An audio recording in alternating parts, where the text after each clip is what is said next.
வாழ்க வளமுடன். உலகெங்கும் இருக்கும் ஜோதிடம் டாக்ஸ் தமிழ் மக்களுக்கு டிவைன் தினேஷின் அன்பான வணக்கங்கள். ஃபஸ்ட்டு எல்லாருக்குமே 2026 புத்தாண்டு வாழ்த்துக்கள். எல்லாருக்குமே இது நல்லபடியாக அமையும்.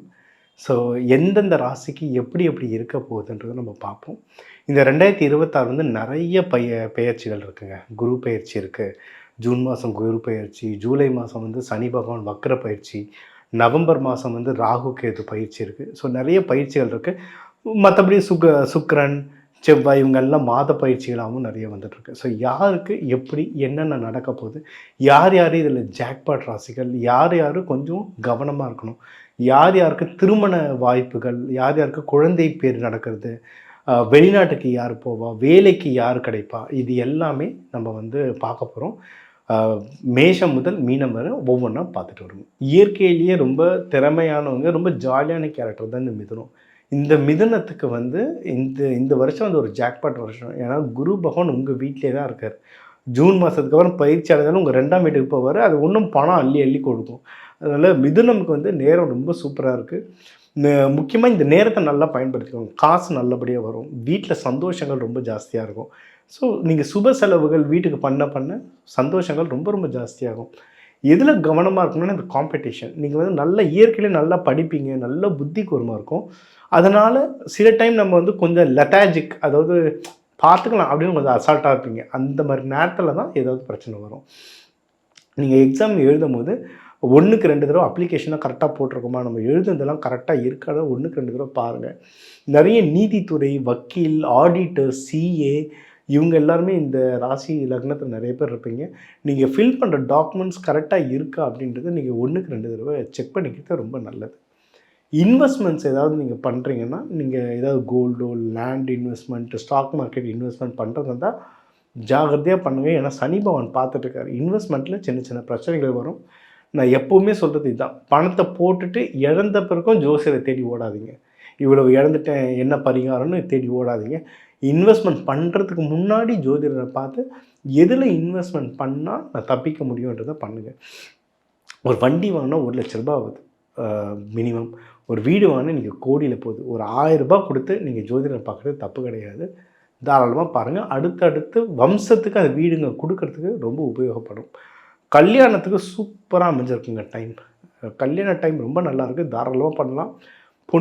பொண்ணு மாப்பிள்ளை வீட்டுக்கு போய் பார்க்கணும், நிச்சயதார்த்தம் பண்ணணும், பூ வைக்கணும், கல்யாணம் பண்ணணுன்னா சூப்பரான டைம். தாராளமாக பண்ணலாம். நம்ம எப்படியும் சொல்கிறது புதன், வியாழன், வெள்ளி இந்த 3 நாள் நல்லது. அதுவும் மிதுனத்துக்கு வந்து புதன்கிழமை ரொம்ப ரொம்ப நல்ல நாள். அந்த நாளில் எல்லாமே பண்ணும்போது உங்களுக்கு சுபமாக முடியும். உங்களுடைய எதிரிகள் தொல்லையெல்லாம் ரொம்ப கம்மியாகும். இது வரைக்கும் இருந்த கோர்ட்டு கேஸு, ஏதாவது ஆஃபீஸில் ஏதாவது பிரச்சனைகள், கம்ப்ளைண்ட்ஸ் இது எல்லாமே உங்களுக்கு ரெடியூஸ் ஆகும். உடல்நிலை நல்லாவே பூஸ்டப் ஆகும். ஏன்னா ரெஸ்பிரேட்டரி சம்மந்தமாலாம் நிறைய இஷ்யூஸ் வரும். இந்த மூச்சு சம்மந்தமாக நிறைய பிரச்சனைகள் வரும். ஸ்கின் அலர்ஜிஸ்லாம் மிதுனத்துக்கு ஜாஸ்தியாக இருக்கும். அது எல்லாமே இப்போ உங்களுக்கு தாராளமாக ரெடியூஸ் ஆகும். லவ்வர்ஸ்க்கும் நேரம் ரொம்ப நல்லாயிருக்கு. உங்கள் லவ் லைஃப்பும் ரொம்ப ஜாஸ்தியாகும். அந்த லவ் லைஃப்பை நீங்கள் வந்து கல்யாணமாக மாற்றணுன்னாலும் சூப்பரான டைம். ப்ரெக்னன்சிக்கு இந்த இந்த குழந்தை பாக்கியத்துக்குலாம் இந்த வருஷம் வந்து ரொம்ப நல்ல வருஷம். ஸோ ஒரு சில பேருக்கு லவ் அரேஞ்ச் மேரேஜ் ஆகி குழந்தை பாக்கியம் வர்றது எல்லா நல்லதும் நடக்கிறதுக்கும் இந்த வருஷம் வந்து ஒரு சூப்பர் வருஷமாக இருக்குங்க. ஸோ நம்ம கல்யாணம் இன்வெஸ்ட்மெண்ட்டுன்னு சொன்னாலே எங்கே வந்து நிற்கும், கடன், இஎம்ஐ இதில் தான் வந்து நிற்கும். கடனும் நம்மளுக்கு தேவையான அளவுக்கு தேவையான நேரத்தில் கரெக்டாக அமையும். உங்களுக்கு என்ன தேவையோ அது மட்டும் வாங்கிக்கிட்டிங்கன்னா லைஃப் ரொம்ப ஸ்மூத்தாக போகும். அதிகமாக கடன் வாங்கிட்ட பிறகு தான் பிரச்சனை மாட்டிப்போம். குருமார்களை போய் பாருங்கள். உங்களுடைய குருமார்கள் உங்களுக்கு எதுனா நல்லது சொல்கிற சீனியர்ஸ், அண்ணன், அக்கா, அப்பா, சித்தப்பா, உங்களுக்கு யார் நல்லது சொல்லுவாங்களோ அந்த குருமார்களை போய் பாருங்கள். ஐயா எனக்கு யாருமே தெரியாதுங்க. ஏன்னா நேராக ஜீவ சமாதி போய்டுங்க. ஜீவ சமாதி எல்லாம் குருமார்கள் ஜீவனோடு அங்கே சமாதி அடைஞ்சிருக்காங்க. அவங்கக்கிட்ட போய் வேண்டுங்க. எல்லா நல்லதுமே நடக்கும். உங்களுக்கு தொழிலும் ரொம்ப நல்ல வளர்ச்சி வருவாங்க. தொழிலில் வந்து கொஞ்சம் ஜாகிரதையாக இருங்க. உங்களுக்கு தெரியாமல் நம்ம மிதுனத்துக்கிட்டலாம் யாரும் பாலிடிக்ஸ் பண்ண முடியுது. ஆனால் மிதுனத்துக்கே பாலிடிக்ஸ் பண்ணுவாங்க இந்த நேரத்தில். ஏன்னா தொழில் சனத்தில் சனி பகவான் இருக்கிறதால நிறைய பிரச்சனைகள் வரும். உங்களுடையது என்ன, உங்களுடைய ஸ்ட்ரென்த் வந்து ஷார்ப்பான மூளை. நல்லா கவனிங்க. யார் என்ன பண்ணுறான்னு கவனிங்க. அதை கவனித்தாலே யாரை எங்கே தட்டி தூக்கணும்னு தெரியும். அதை நீங்கள் ஜெயிச்சிடலாம். 12ஆம் வீட்டில் வந்து செலவுகளுக்கு காட்டுது. அதனால் உங்கள் கையில் காசு நல்லா வரும்போது அதை நல்ல விஷயத்தில் போட்டிங்கன்னா சுப செலவாக மாறிடும்.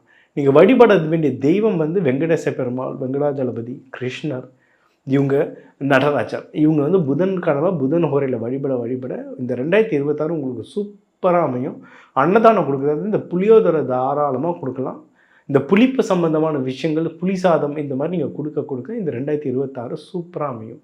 ஸோ இப்போ உங்கள் ராசிக்கு வந்து எதெல்லாம் நல்லது, என்னென்ன ஜாக்பாட், என்னென்ன நல்லது நடக்கும், எந்தெந்த விஷயத்தில் உஷாராக இருக்கணும், வேலை எப்படி இருக்கும், திருமணம் எப்படி ஆகும், குழந்தை பேர், நீங்கள் ஜென்ரலாக லைஃப் பணம் எப்படி தங்கும், குடும்பத்தில் சந்தோஷம் எப்படி இருக்கும், எந்த தெய்வத்தை எப்படி வழிபடணும், எந்த நாளில் வழிபடணும், இது எல்லாமே டீட்டெயில்டாக சொல்லியிருக்கோங்க.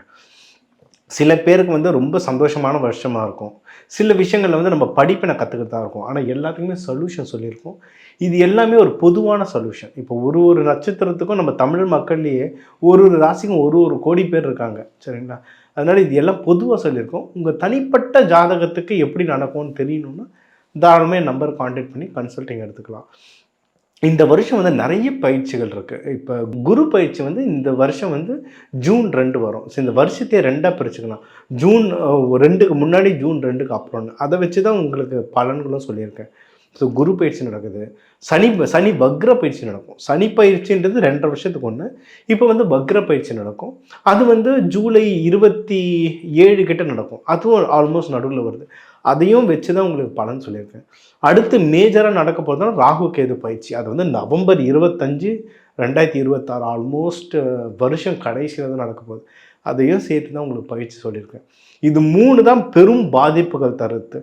அதை தாண்டி உங்களுக்கு வந்து செவ்வாயோ, சூரியனோ, சுக்கிரனோ இது எல்லாமே ரெகுலர் நடக்கிற பயிற்சிகள். நம்ம அது மாத பலன்களில் உங்களுக்கு பார்த்துக்கிட்டே வரலாம். மேஜர் பயிற்சிகள் உங்களுக்கு எல்லாருக்குமே சொல்லியாச்சு. இந்த பயிற்சிகள்லேருந்து நம்மளை காத்துக்கணும், இல்லை இருக்கிற நல்லது இன்னும் நான் பெருசாக ஆகணும் அப்படின்னா தெய்வ வழிபாடு தாங்க. தெய்வ வழிபாடு பெஸ்ட்டு. ஃபஸ்ட்டு குலதெய்வம், அதுக்கப்புறம் உங்கள் ஊர் தெய்வம், அதுக்கப்புறம் உங்கள் இஷ்ட தெய்வம். இந்த 3 தெய்வத்தையும் பிடிக்க உங்களுக்கு ரொம்ப நல்லது.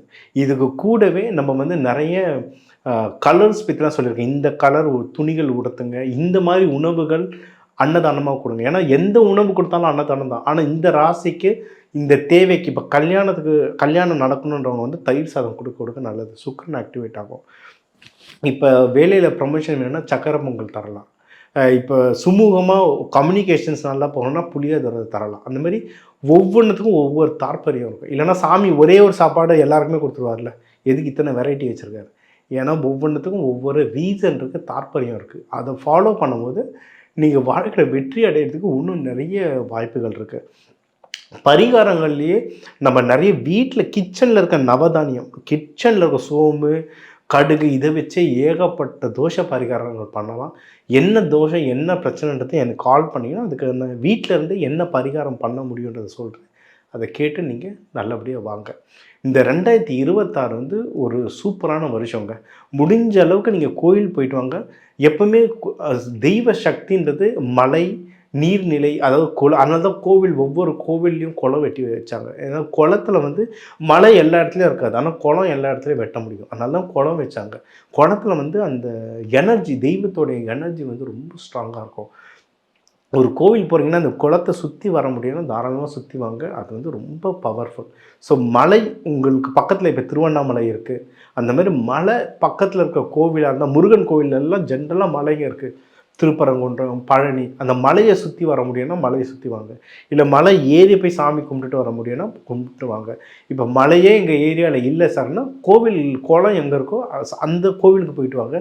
குளம் இருக்கிற கோவிலுக்கு பவர் ஜாஸ்தி. இன்னும் இந்த குளத்தை நீங்கள் சுற்றிட்டு வர முடிஞ்சாலும் நீங்கள் வாழ்க்கையில் வந்து ரொம்ப நல்ல சிறப்பாக இருக்குங்க. ஸோ எந்த தெய்வ வழிபாடு, என்னென்ன வழிபாடு, எப்படி வழிபாடு, இது எல்லாமே நம்ம தெளிவாக சொல்லியிருக்கோம். இதெல்லாம் ஃபாலோ பண்ணிட்டு வாங்க. இந்த 2026 எல்லாருக்கும் ஒரு சூப்பர் இயராக அமையறதுக்கு டிவைன் தினேஷன் வாழ்த்துக்கள். வாழ்க வளமுடன்.